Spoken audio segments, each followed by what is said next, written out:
Had another interesting question from someone that wanted to know, will chili peppers help me burn off my belly fat? Because chili peppers are hot and it's thermogenesis. So if I get hot, it'll just melt the fat off, right?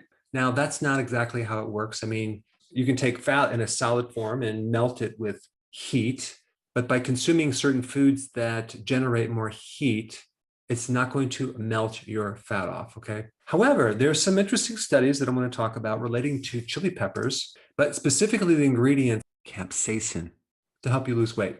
Well, at least in my studies. So if you have a pet gerbil or a mouse and they're becoming overweight, this video is for you.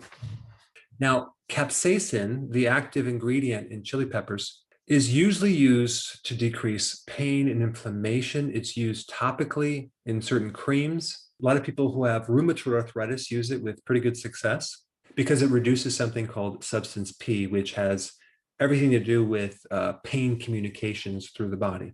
And capsaicin is also very anti-cancer, and it has many other properties. It's an anti-inflammatory. It's a very powerful antioxidant. But there's a very interesting study that's related to fat loss that I want to talk about. Based on one study, there was significant reduction in abdominal fat, especially in the posterior side, which is the back fat. There was also significant improvement in appetite.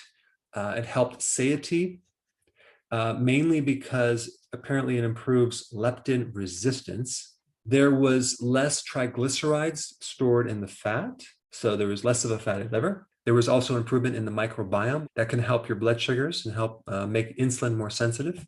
And there was also suppression of the accumulation of body fat. Now, before you start to run and start getting this product or start putting chili pepper on all your food, realize that if your carbohydrates are too high, this is not going to work.